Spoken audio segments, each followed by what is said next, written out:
Hey, Mike. Hi, Heather. How are you? Oh, Jinx, buy me a Coke. You got it. Now, according to the rules of Jinx, you're not allowed to talk until you do buy me a Coke or I say your name. But because it's a live stream, we can't really. I'm going to give you forgiveness. No, I'll just say your name and then you'll be off the hook. Heather. Now you can talk. Okay, cool. How are you? What's new with you? How have you been? Oh, I'm fine. The same. Pretty uneventful week. Let's see. Yesterday, I'm proud to say I climbed Mount Charleston again. Again in 8 hours. And other than that, just doing my usual stuff. I've been writing about another betting system, and consulting work is real slow. Still riding my unicycle, rollerblades, trying to keep mentally healthy. And you? Working, staying inside. Working, staying inside. You look like you're getting a little cabin fever. Oh, you know it. I had cabin fever like 2 months ago. Like, we are so past that.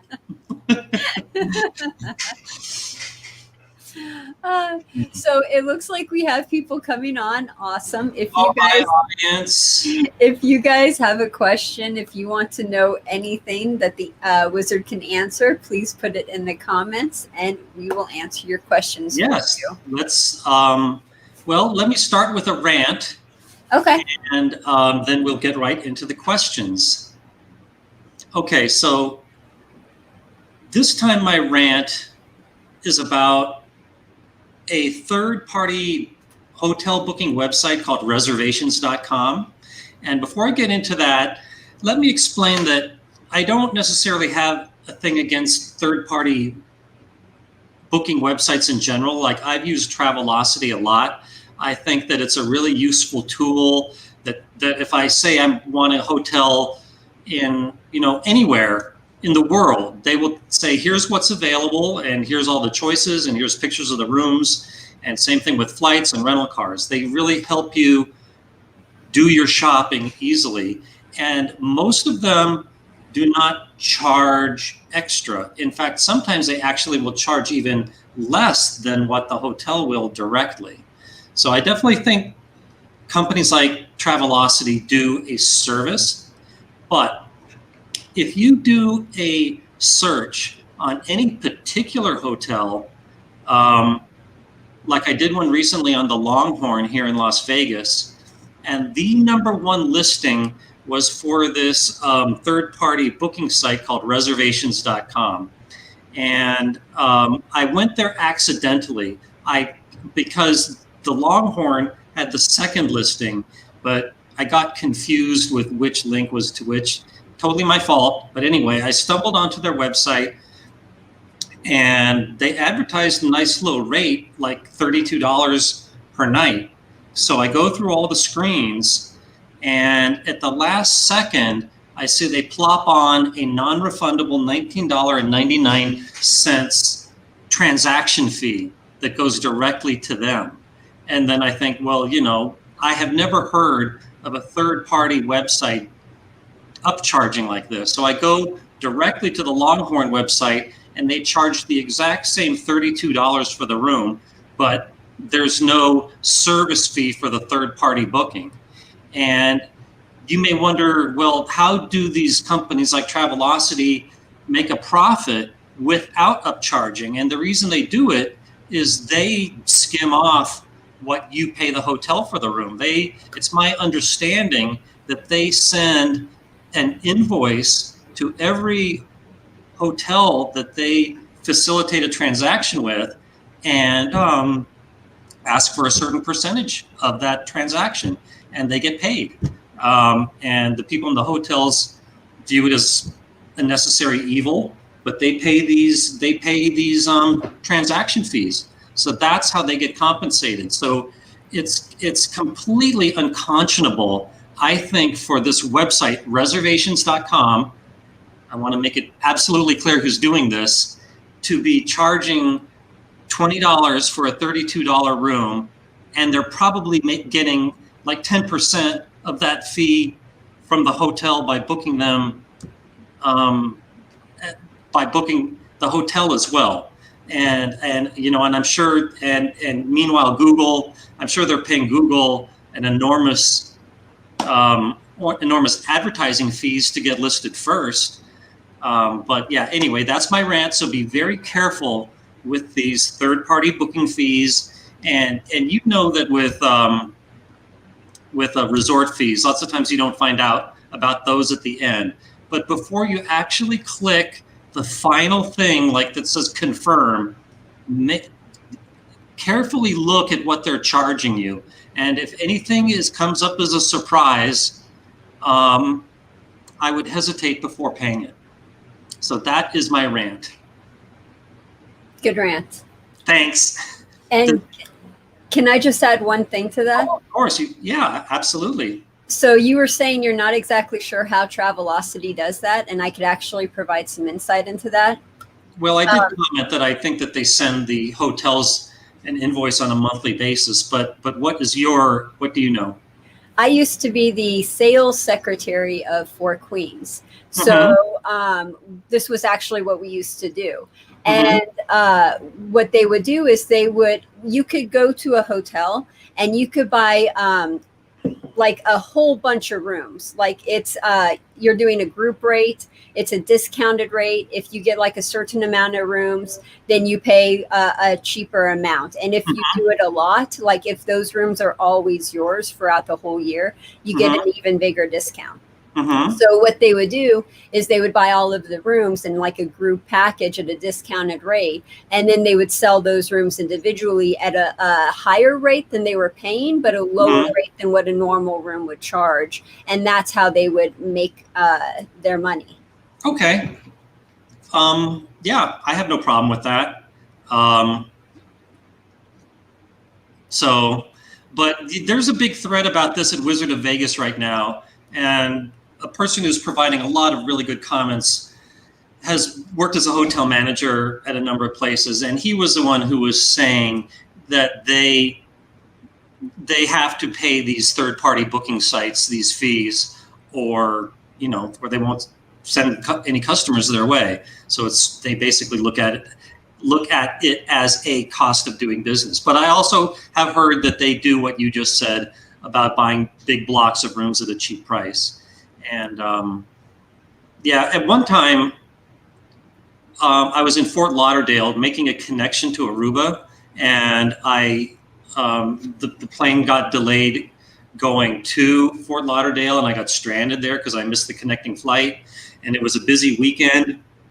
So I went on my phone and I found one hotel available that was actually quite close, and I figured it would be faster to just take a cab to the hotel and then go through the whole process of booking it online. So I get to the hotel, and they charge me a price way higher than on the Travelocity or whatever.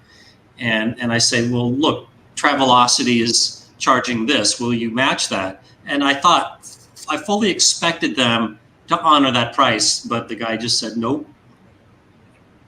My price is my price.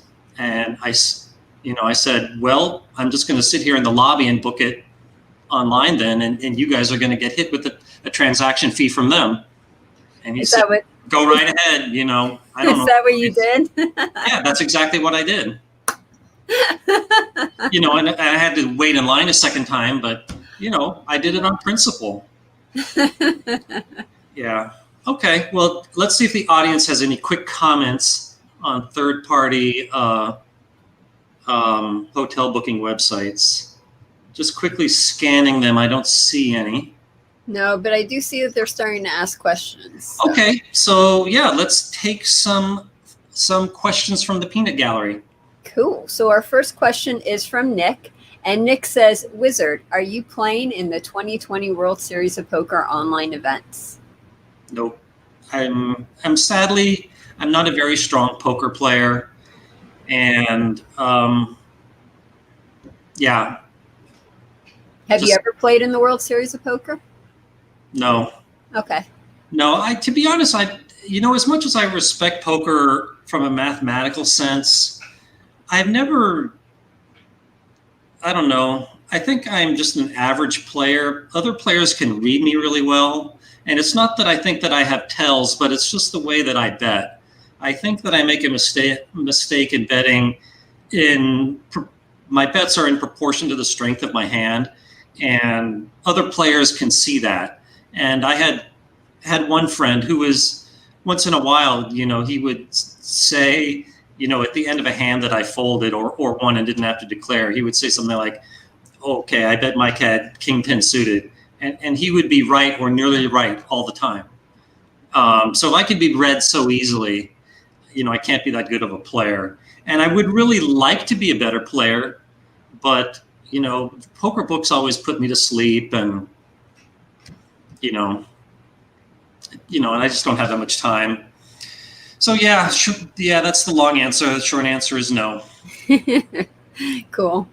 So our next question comes from Paul.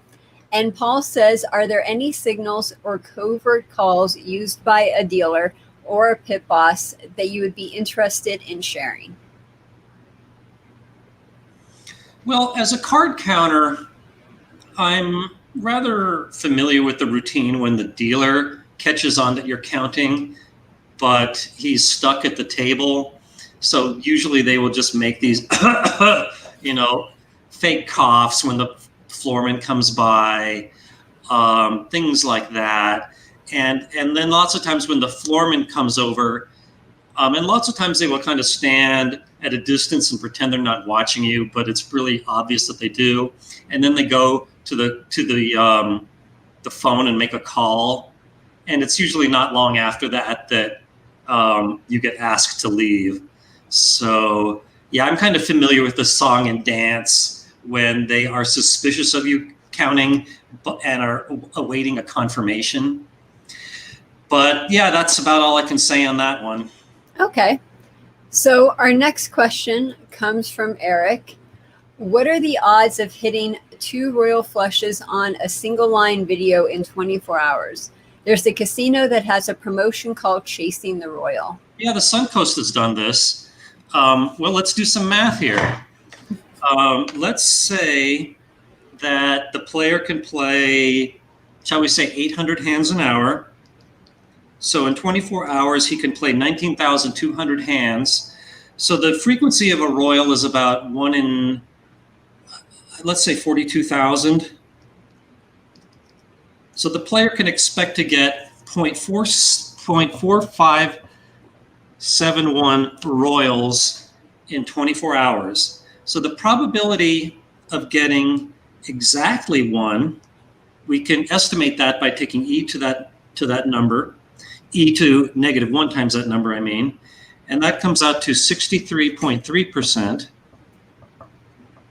And the probability of getting exactly 1 is we would multiply that percentage by 0.4571, but I'm going to multiply it by 1.4571 to include the probability of 0.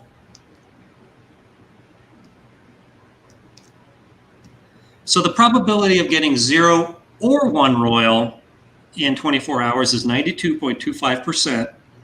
So that means that the probability of getting 2 or more is 7.75%.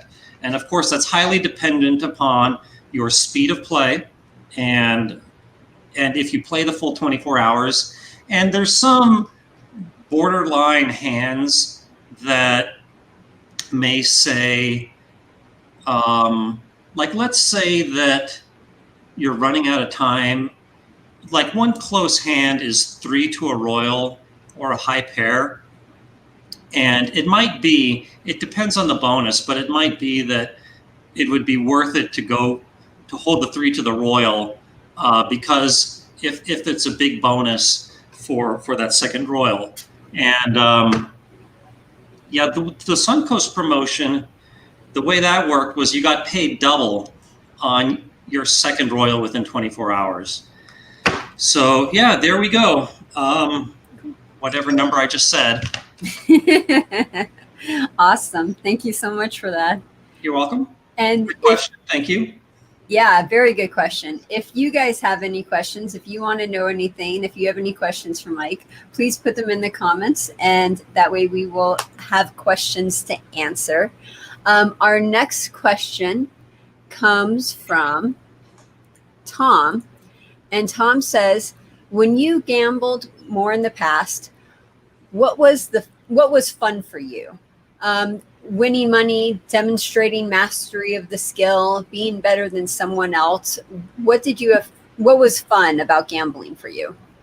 I would say it was demonstrating mastery of the skill. Mm-hmm. Definitely. I mean, I definitely I took card counting pretty seriously for a while in my early 20s. And, if I sat there with a calculator and calculated how much could I actually expect to make counting, it wouldn't have been that much. But I really enjoyed just the pursuit of it, much in the same way I might pursue chess. If I put my mind to something, I like to be good at it.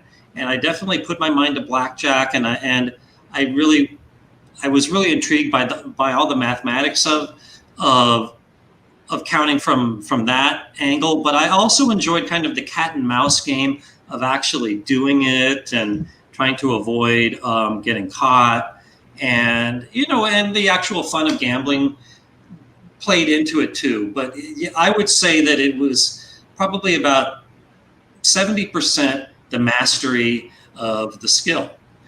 So yeah, good question. Cool. Very awesome.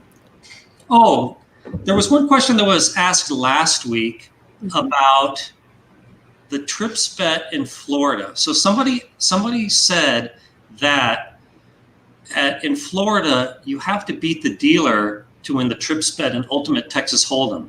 And I looked into this after the show, and he's right. It's only true at the racetrack casinos as opposed to the tribal casinos. But yeah, indeed, you do have to beat the dealer to win the trips bet. And the reason is that they are strictly poker casinos, and according to those regulations, you have to actually beat somebody to win a bet. So that's why you have to beat the dealer. So I did a whole analysis of this, and it's up on my website at Wizard of Odds, and it's called the Florida variant of the trips bet. And they do bump up the pay table because you also have to beat the dealer. And all things considered, I think the house edge was about 4.5%. So yeah, there's my belated answer to that one. Awesome. Thank you. Our next question comes from Michael.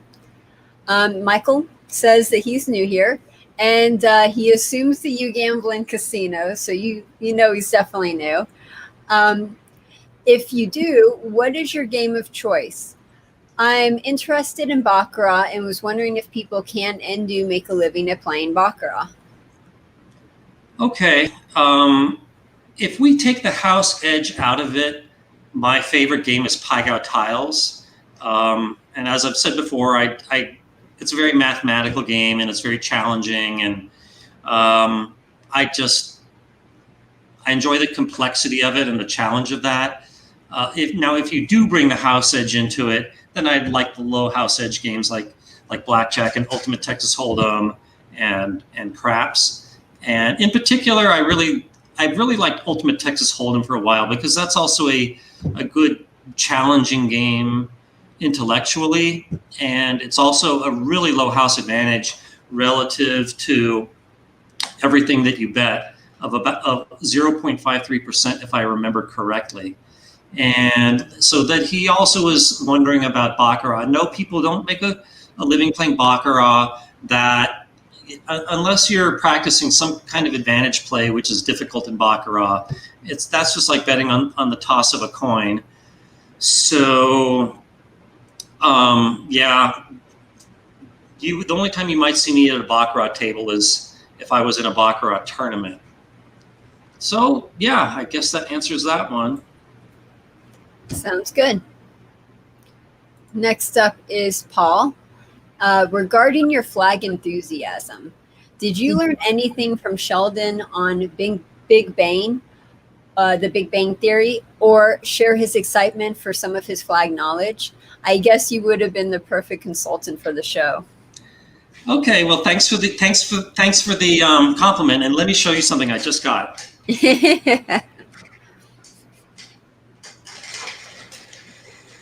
Okay, here's an announcement I haven't announced yet, but Angela, my friend who plays my student in a lot of my videos, I'm planning to make a couple of flag trivia videos with her. Oh, so and I'm looking forward to that. And but in preparation, I got this whole box of flag flashcards, and they're really nicely made. Like here's one. I won't say the country, but audience. Okay, this is kind of an obscure country. I'll be really impressed if anyone knows it. But here is a good question. Other than Japan, what two countries have a flag of this design that's basically just a circle? This is one, and then there's one more. So if you know the answer to that question, put it in the comments. We'll see if anyone answers. I'll be really impressed. So when is this channel going to start? Do you know what the channel name is? It's not going to be a channel. It's just going to be, they'll go on the Wizard of Odds. Okay. I mean, this channel, the odds must be crazy. Okay, but I bet people are searching now, so I'm going to say the answer. This is the flag of Palau. It's a Pacific island nation.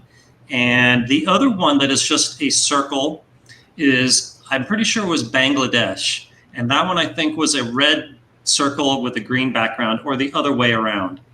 And let me ask the audience a few more here.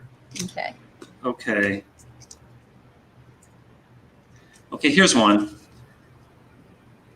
Which country is this a flag for?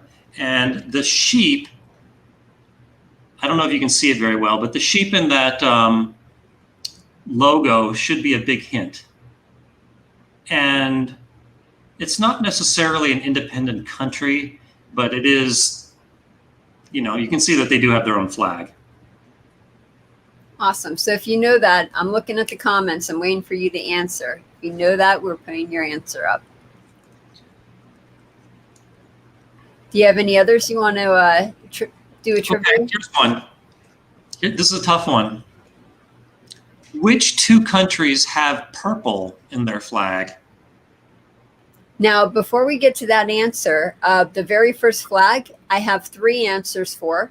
2 say New Zealand, and 1 says Falkland Islands. Falkland Islands is the correct answer. Congratulations, Raphael. Woo! New Zealand, though, was not a bad guess, but nope, the Falklands.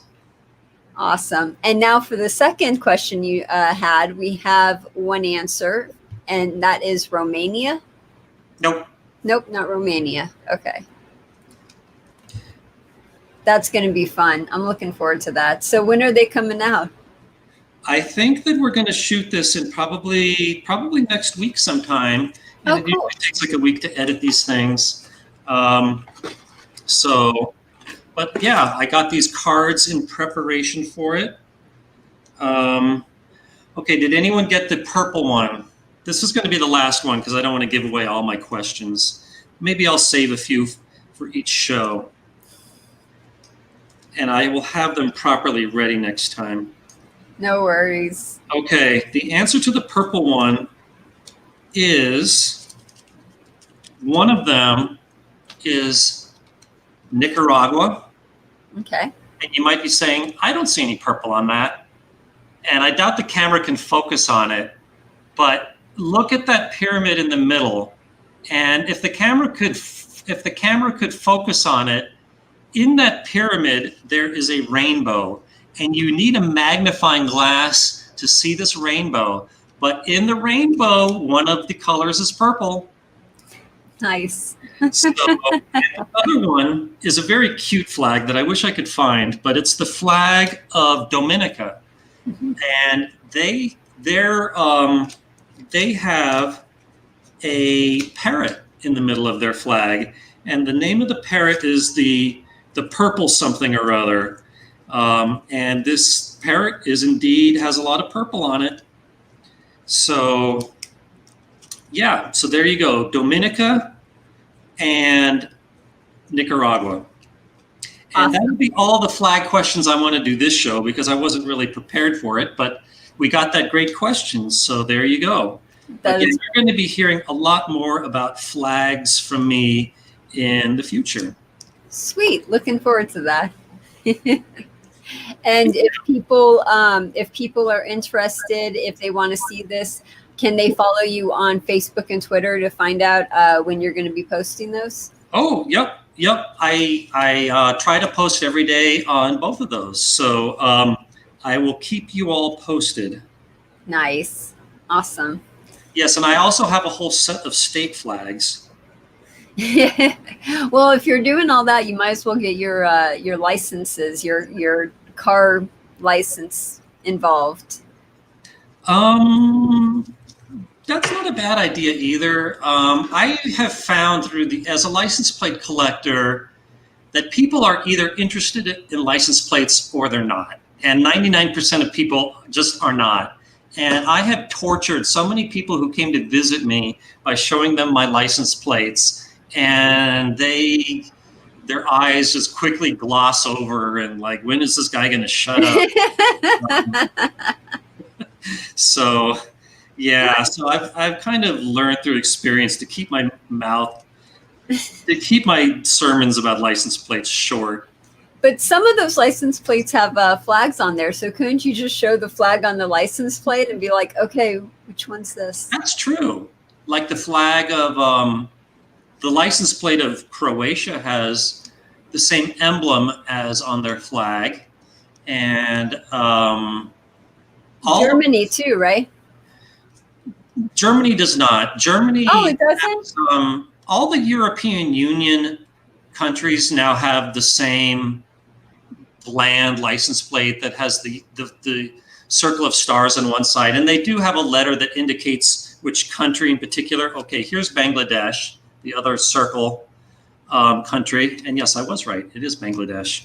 But yeah, who knows? Maybe I'll give license plates another chance sometime and see how interested y'all are in it. Nice. While I'm looking for Dominica, please ask me another one. Oh, sure. No problem. So let's go back up because I had to scroll down for the answers. Okay, so here we were. So our next question is from Michael. When dealt a new hand on video poker, are 5 visible and 5 hole cards all dealt at once and locked in? Or do the whole cards randomly shuffle while you were choosing to hold or discard those 5 visible cards? Yeah, it's the latter. While you are choosing what to hold, the machine is shuffling the other 47 cards. And so the exact moment that you click draw will determine those cards that you get. But mathematically speaking, it doesn't make any difference how they do it. It's just for game security that they don't like the result predestined, but to wait until to keep it random as long as possible. That's still pretty trippy to think, though. Like if I'm playing and if I wait just 1 second longer, or if I just hold back for 1 more second, that card's going to be different. That's whether right. That card's like better or worse. That's right. Like, but you absolutely shouldn't blame people. Like, let's say you're just about ready to hit draw on a big hand, and then the cocktail waitress bothers you, and so you don't hit it exactly at that right moment, and then you get a bad card. Don't blame her. She was just as likely to help you as she was to hurt you. So does that mean? But it's also not just while you're waiting to draw. It's when the machine isn't being played at all. It's also shuffling the cards, and it does it probably thousands of times a second. That's very good to know. Yeah, good question. But again, mathematically, it doesn't make any difference. Okay, next question. Next question is from Rob. Do you ever see in the future cryptocurrency or digital money ever being used in the casino? Yes, I do. Already at the Golden Gate, you can purchase hotel rooms with Bitcoin. And I think that cryptocurrency is going to be the way of the future.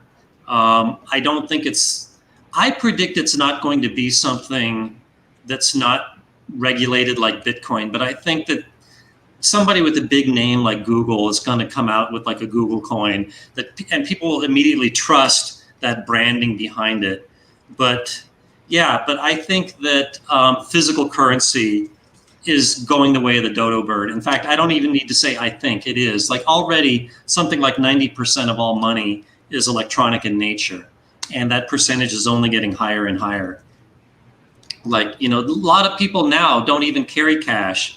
All their transactions are electronic. And so there's my answer there. Cool. Now, correct me if I'm wrong on this, but I heard after people were opening up after the lockdown due to COVID-19, there are a handful of casinos that are accepting like Google Pay and Apple Pay at the table for to purchase checks. I didn't know that. I've heard that that some casinos are now allowing you to purchase chips right there at the table with an ATM card, or I guess a credit card. I'm not sure if that's true, but it's just something that I heard. Yeah, ditto. Okay.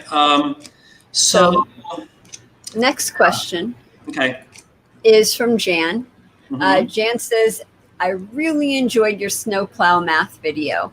All right. Thank you. That's the first compliment I got on it.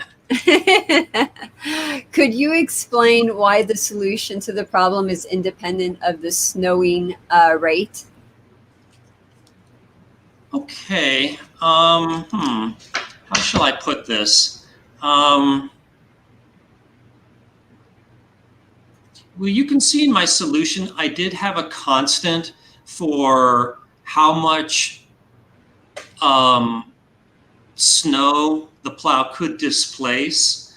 But the way I asked it is that constant was applied equally both to the first hour and the second hour. So it canceled out in trying to solve for the answer. So it's surprisingly, when you first read the question, it seems like it would be something you would need to know, but you don't. And for the rest of the audience, here's the question. One morning it starts to snow at an unknown time. At 6 a.m., a snowplow sets out to start plowing the streets when there's already some snow on the ground. And it continues to snow at a constant rate the whole morning. The snowplow covers twice as much ground or twice as much distance in the first hour as the second hour. And this is because the snowplow, the more snow the plow needs to displace, the slower it goes. And I said in the problem that you can assume that the speed of the plow is inversely proportional to the depth of the snow. So the question is, what time did it start snowing? And as I said before, it would seem that you would need to know something about how much snow it can displace given any given height, give the person an example, but you don't. You just need to know that 2-to-1 ratio. And it's a little difficult to explain beyond that without getting into the calculus of it. But on this very channel, look at the snowplow problem. And I have a video where I go through how to solve it. And this is my first math video doing a problem like this. So, and I'm planning to do more. So that compliment will help motivate me to make more of these math videos. So yeah, thank you very much for the compliment on that. And I know that my answer was maybe not the best, but I think that if you read through my solution, hopefully you'll see how that constant cancels out both ways. That's the best I can do off the top of my head. Awesome. In layman's terms. So when you say read your solution for people who are watching, does that mean you also have an article on it on your website, or is it just a YouTube video? Yeah, I keep saying read my solution. I also present this problem on another website of mine, mathproblems.info. That's just math problems. And this one is number 2 out of like 240. So it's one of my favorites. But like I said, the video is brand new. And in the video, I go through step by step how I solved it. Awesome. Cool. Thank you. You're welcome. Next up, I think this is one of my favorites. What is your favorite thing to do on a rainy day? Well, here in Vegas, there are so few of them that I really like to appreciate a rainy day. So, and lots of time the rain is so short that that it only rains for like 5 minutes and then it's done, that I like to just go out there and walk in the rain. And if it's a rare day where it really rains for hours, then I really like to just sit in my backyard and just watch it. And, it's like other people might like to watch snow. It's such a rare thing here in Vegas that you like to appreciate the beauty of it while you have the rare chance. Definitely. And when I'm walking in the rain, I like to just have a raincoat. I'm not big on umbrellas. Okay. And is there anything in particular you like about the rain? Is it the sound of it? Is it the smell? Is it the lightning? Oh yeah, it's all of that. Like I love the smell after a rain, and even sometimes when I can't sleep, I have a thing that plays different ambient noises, and my two favorites are raining and a gurgling brook. Yeah, so yeah, I love the sound of it. When I lived in Baltimore, I took rain for granted because it rained there so much. But here, rain is a necessary thing for survival. So, so I appreciated it. I appreciate it whenever I have the chance to. Cool. And I got one last question. Okay. So what do you think of rain on creosote? Do you like the smell or you don't like the smell? I don't see the question on the screen. Can you say? Oh, no, this is my question. It's related to the rainy day thing, but it's my question. Okay. Can you repeat it, please? Creosote, the plant that's popular around here. It's a desert plant. So what's it called again? Creosote? I'm sure I've seen it all the time, but I can't say that I can picture it. Well, when it rains, you could really smell it here, and it's a very distinct smell. And people either love it or they hate it. And you're either in one of the two categories. So I was wondering, do you either love the smell of creosote with rain on it or after the rain falls, or do you hate the smell? I love it because I can't think of anything unpleasant any unpleasant smell after a rain. Okay, cool. What's your opinion? I love it too. I love the smell of creosote. Okay, so next up is from Tesla. Given the challenges sports are facing, do you recommend we wait to bet on sports until things return to normal, or should we just adjust our strategies? It depends on the reason that you're betting on sports. If you think that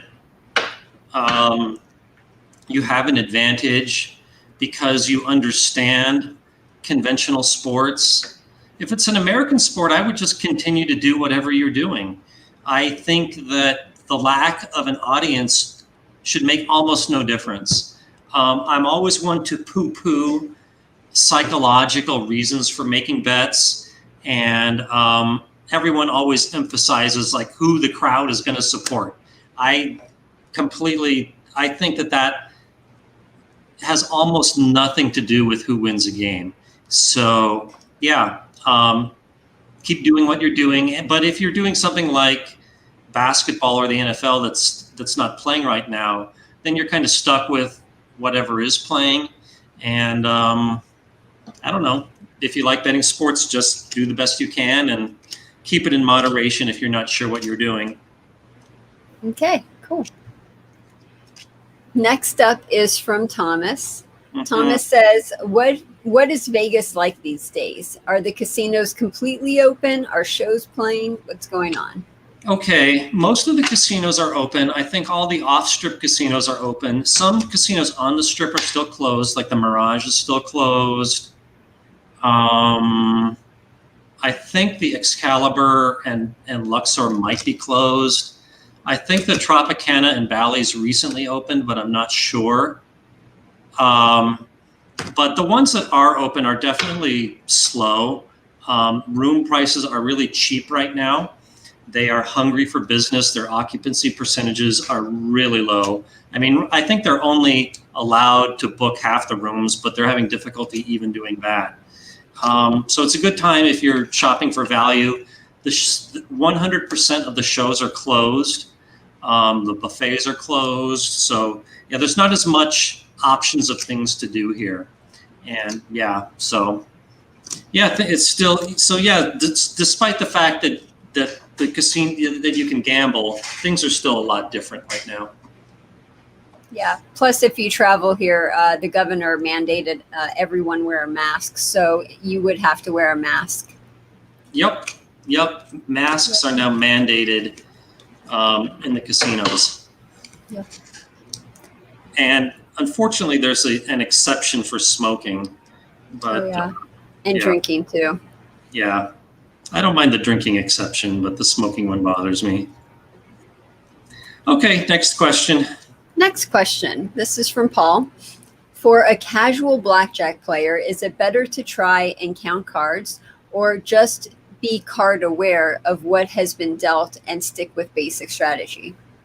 It depends if you're going to count properly. I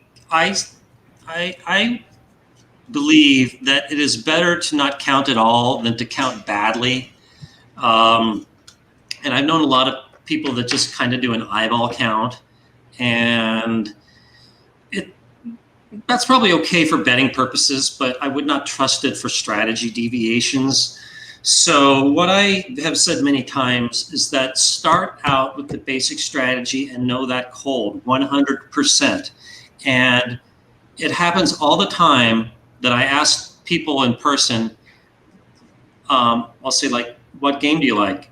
And they'll say blackjack. And I'll say, do you know the basic strategy? And they'll say yes. And then I say, what would you do with a soft 18 against the dealer 9? And then they say, oh, I'd stand. 18 is good enough for me. Nope. There's so many people who think they know the basic strategy and don't. You know, you need to make flashcards and you need to test yourself to know that you know it. And so only once have you memorized basic strategy cold should you even consider getting into card counting. And like I said, it's card counting. Card counting is hard, and it's not the kind of thing that you can just kind of do badly. So there's my answer to that one. And I can't find the Dominica card, by the way, but I will show it to you guys next week. Cool. Can't wait to see it. Our next question, let's see here.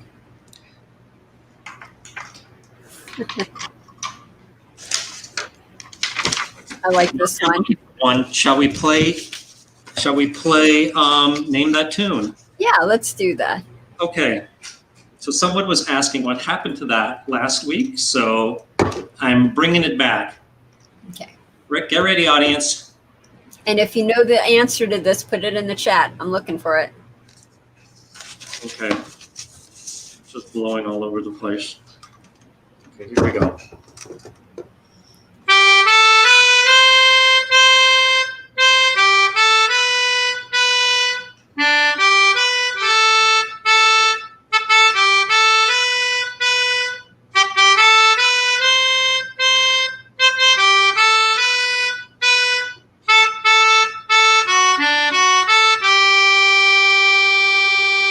Okay, name that tune. First person who gets it, we're going to post it up. First person to get it gets bragging privileges. Here we go. Mo the Cat got it. Mo the Cat, good job. And thanks for coming. Nice to see you again. Congratulations. Always enjoy that. That's really fun. Well, I will have to keep doing it. Now, Miami Boy says, what is the name of that instrument? This is a melodica. This is a really simple instrument. This simple one might cost only like $40. They're super easy to play, and I love them. And there's tons of melodica videos on YouTube, and some people are just ridiculously good at these things. And I think that it's like a glorified harmonica. It's just a good, simple, easy to play, cheap instrument. So I'm a big advocate of melodicas, and my kids all hate the sound of melodicas, and maybe it's only they hate the way I play it, but I have seen in professional bands like the Roots band, someone playing the melodica. So I think that it's not something to make fun of. I think that it's, as respectable an instrument as like a violin. So, yep, there you go. Can you play any other instrument? What instruments can you play? Oh, I'm pretty good at the piano. And like I can play the Moonlight Sonata and Pachelbel's Canon and Yesterday, things like that. I mean, I don't claim to be a great piano player, but I have a piano and I dink around on it from time to time. But there's just more fun with handheld instruments, in my opinion. And I can also play the guitar a little bit. I used to be more into that, but I could play the guitar a little bit. And I played the trumpet in junior high. And not too long ago, several years ago, I got a used trumpet. Oh, cool. And but it just, when I tried to get back into it, I mean, I can play the right notes, but it's difficult to make a trumpet sound well. And I just didn't have the patience to try to hit those notes quite right. You have to have your lips and how hard you blow just right. And I think the trumpet is actually kind of a tough instrument to play well, but it's easy to play badly. Can you play the harmonica? No. Okay. Yeah. I used to have a harmonica, and that's something that you I think need to get the feel for, because you just move your mouth, the harmonica, like 2 millimeters, and you're making a completely different note. So you have to just have a feel. Like I put my mouth exactly here and I make that F sharp, and I put it exactly here and I make a D. And if you don't have that feel for it, it's incredibly frustrating. It's like trial and error, like going up and down the harmonica looking for that note that you want. Well, after this conversation, I think I'm definitely going to listen to some Blues Traveler. Our next question comes from David. Have you ever thought about playing with Slot Lady and have like a challenge between the two of you when she's streaming?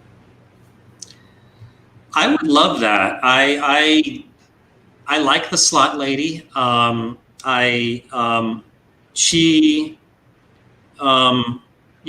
Last week I gave praise to her videos, and she very kindly thanked me. So I would love to have some sort of a tournament with her. I'm open to ideas, and if you don't know what I'm talking about, if you go to YouTube and just search on Slot Lady, I think she tries to upload a video every single day, and in most of them she's playing slot machines, but in some of them she plays table games, and she just plays, but she gives. But the way she does it, she gives good comments, and I think she tries to make it feel like you're really there. So in case maybe you're itchy to feel like you're gambling, that's probably, she might give you that sensation of it a little bit. So, I don't know her I don't know her personally, but yeah, that would be a cool idea. Thanks for the suggestion. Very cool. Next up is from Alex. In video Keno slots, is there any difference in the payout frequency if you bet 1 or 16? Nope. No. Okay. That makes no difference at all. Now the pay table might change, but the draw of the balls is completely random. So contrary to what some people think, video Keno is not rigged. It is a fair game. Okay. And it doesn't need to cheat because the pay tables are really quite stingy, giving you only back about 90%. So why would they even need to cheat? They're already, have a very good value from the player. Yep. So Mo the Cat says, for your information, Wizard, why are flags without purple? Because in the old days, the color purple was more valuable than gold, extremely difficult to make. Saw it on YouTube. I did not. I think I've heard that, but I think, yeah, that's very interesting. I didn't know that. That's why in the old days, in the medieval times, all the royals would wear purple because that was like the wealthy color to have. Heather, do you like purple? Because I see your background there is purple. Yeah, I like a rainbow. That's my favorite color is rainbow. So I like all of them. But do you like seeing all of them at the same time as in a rainbow? Yes. Each one has their own special thing, but I like all of them together. Okay. Next up is from Mark. Love these AMAs. Thank you very much. Thank you. Any possible future collab with Matt and Steve from American Casino Guide or Anthony Curtis with Las Vegas Advisor? Loving all the expert knowledge you all provide. Okay. Well, about Anthony, I answer their question of the day sometimes. And, I have a very good relationship with them. They published my book. If they asked me to do something else, I'd be happy to talk about it. As far as Steve and the American Casino Guide, as much as I like Steve, I don't think I'm going to be doing more videos with him, and it has nothing against him, but it's more of a business model that ultimately I sold my websites and the Wizard branding, and the person who I work for that now owns it wants to maintain full control over our videos. So yeah, but I love Steve. I think he makes great videos whether I'm in them or not. Cool.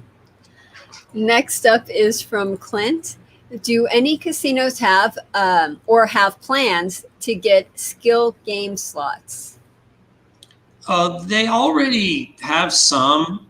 There's a company called Gamblit that makes skill-based games, and I've seen them at 4 or 5 casinos. I never see them get played, but I see them there. And there's another company, I can't remember the name of it off the top of my head, that does it. And furthermore, there's some slot machines that had bonus rounds that were skill-based. So, so skill-based games are definitely out there. So far, they haven't proven to be very financially successful. But the industry seems to be trying hard to get players into skill-based gaming. And one topic you often hear come up at gaming conferences is how to get the younger players interested in playing slots, because you don't see them participating in them very much. And everyone thinks that because they're so into games like Candy Crush and Angry Birds and whatever, that they would like to see that in a slot machine. And I'm skeptical of that. I think that there's a time to play a game for fun and a time when you're in a gambling mood. And I don't think the two necessarily combine. So I tend to think that skill-based gaming is never going to get very far, to be perfectly honest with you. Okay. I hope it gets far. I would like skill-based games. I like the idea of it. I like that they're incorporating video games into it. I was over at Bally's and I saw a skill-based game where it was just like a normal gambling thing. There was 5 or 6 chairs.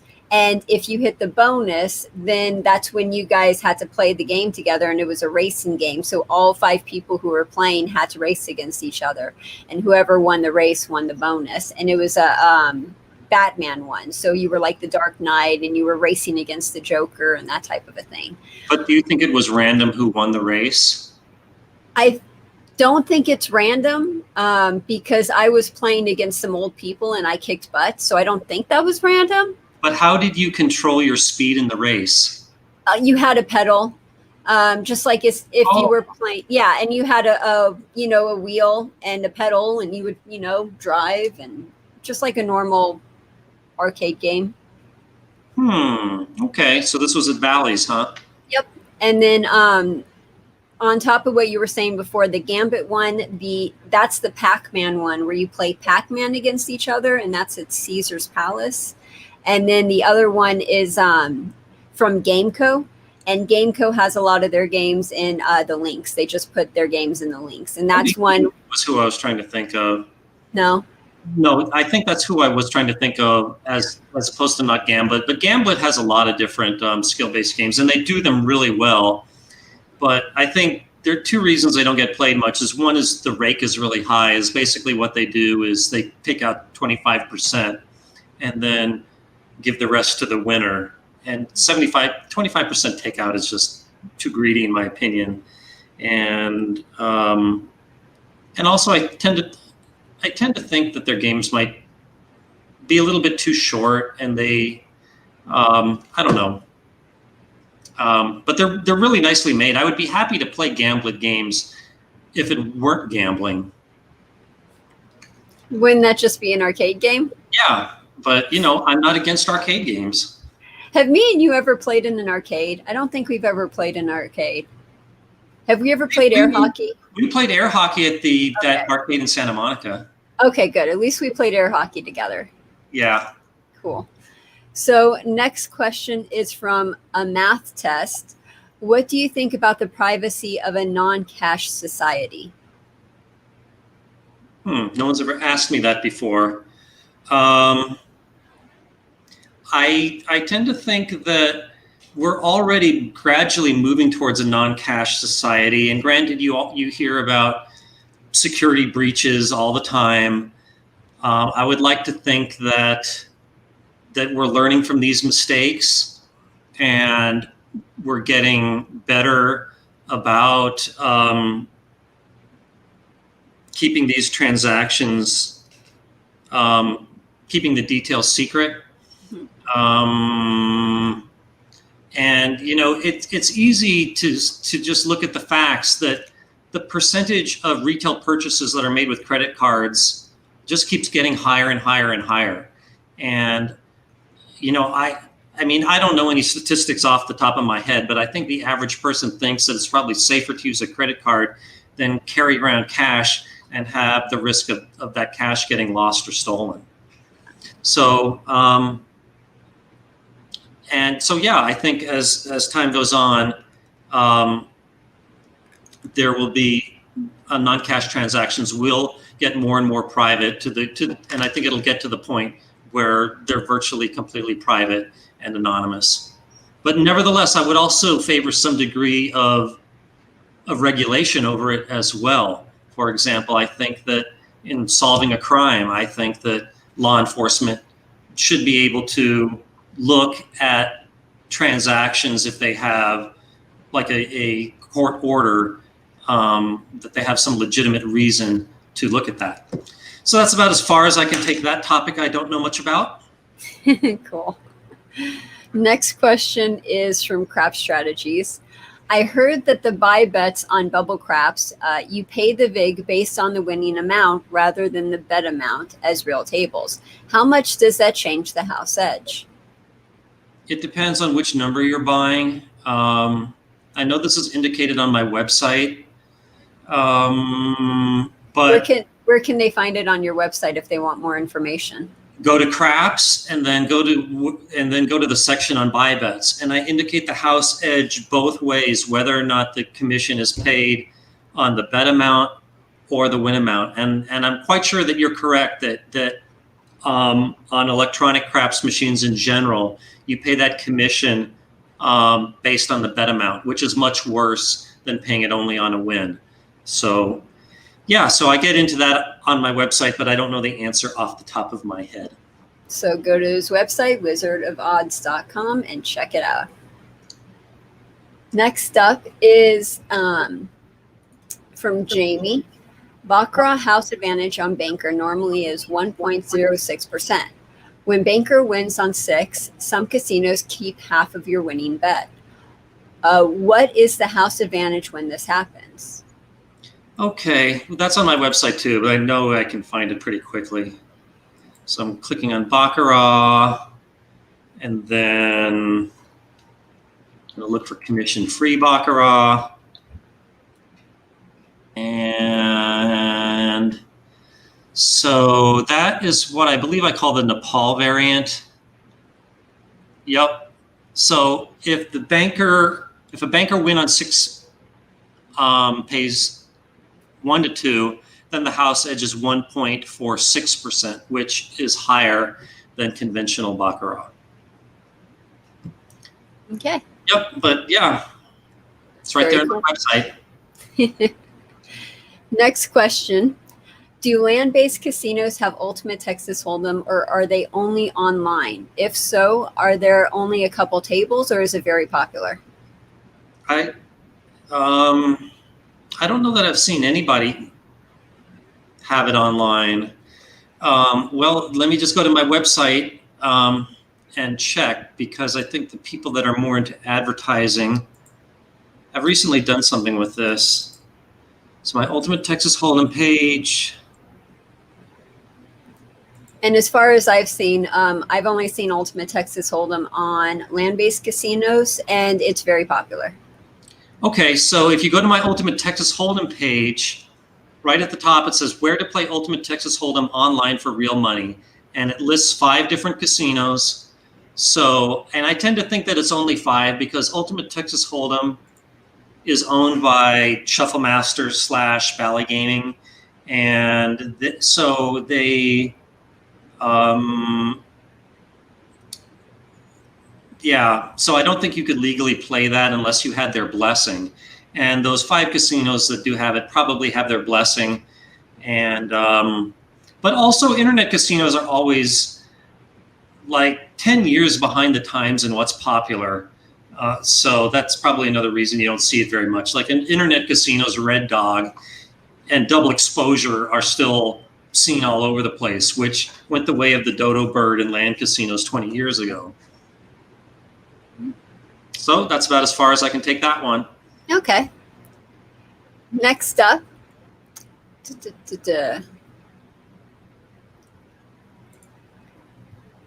Do you think roulette is rigged? I find it funny the ball always lands mostly on the numbers with less or no chips. And this is from Darnell. It's not rigged. It's not rigged. You know, there's something called confirmation bias, where you tend to remember things that fit what you already believe, and you don't remember things that don't fit that model. So every time that, Darnell, that you see the ball landing in a number that nobody bet on, you say, aha, I was right. But no, there's no magnets and blowing air in there. The house advantage on a 00 wheel is 5.26%. So the casino makes plenty of money with a straight up game, and they, you know, why risk that to cheat when you're already, you know, when you already make so much money with a fair game. Yeah. So yeah, I file that under the very thick file of casino conspiracy theories. Yeah, as it should be. As a Las Vegas roulette dealer, they never cheated, ever. It's just the way the game is. But then again, if it's true, you would be lying. I have a pedal underneath the wheel, and every time I don't like a player, I hit that pedal just so it won't hit their chips. I don't know where they're going to bet, but I know that I can hit that thing, and wherever they don't bet, I'm going to hit that. Next up is from John. Have you ever gone into penny stock trading patterns or theory? Nope. Okay. No, I'm kind of skeptical of penny stocks.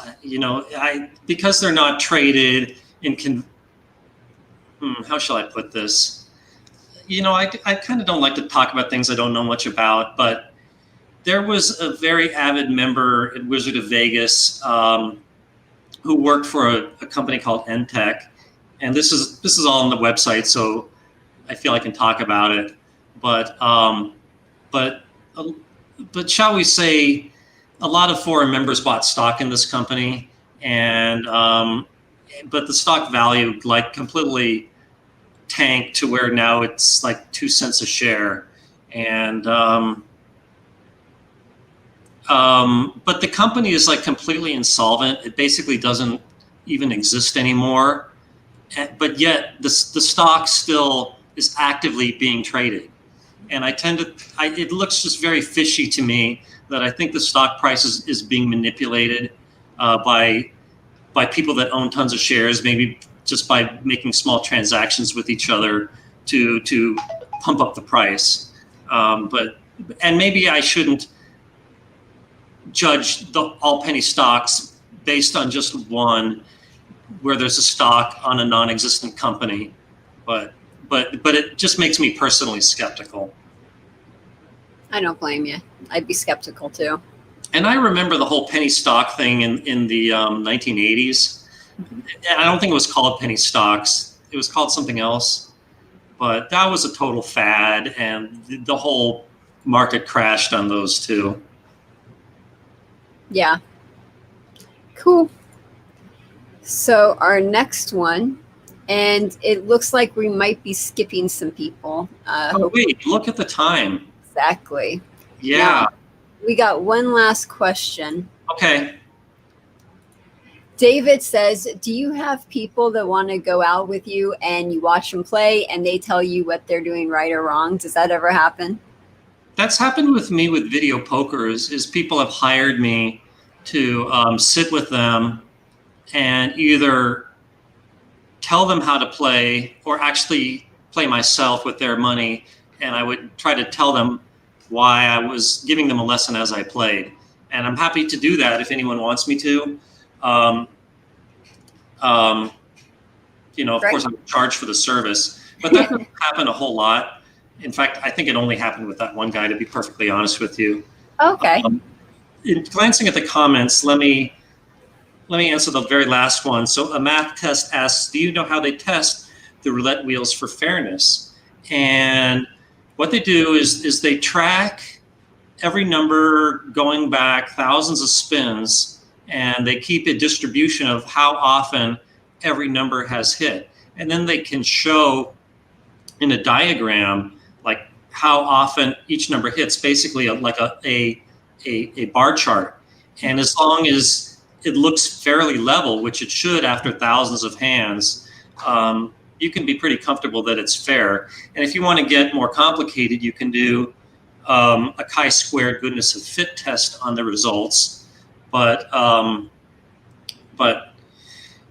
roulette wheels today are made really, really good quality, and I think that there's maintenance done them on a regular basis. So I think roulette wheels are, if there's any bias at all, it's really, really small.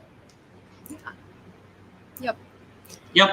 So do you want one last question, or should we call that good? Well, if you have it ready to go, we'll make it a quickie. Why was Red Dog removed in Atlantic City? Probably because people weren't playing it. Same reason as here. Oh, okay. Why aren't they playing it? That people probably think it's not fun or it's too difficult to win. You know, I mean, I remember when I turned 21 back in the 80s, Red Dog was fairly popular, and one of my friends really liked it. But you know, who knows what reason people like or don't like games. And but you know, Red Dog had its day, but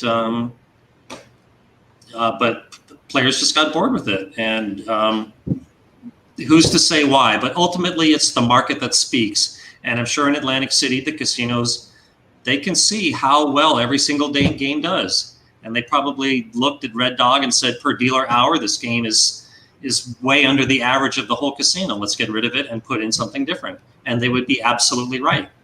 Yeah, makes sense. Okay. So, when is the next time we can see you? How about a week?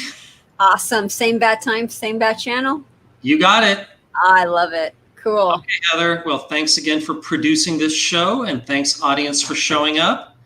Yes, and, thank you for your questions. Sorry we didn't get to all of them, but please join us next week where you can ask your question again. Yep, and your odds of getting answered are better if you ask the question early in the show. Yes, definitely. Well, have a great one, you guys. You too. Have a good week, guys. Stay safe. Wash your hands. Bye.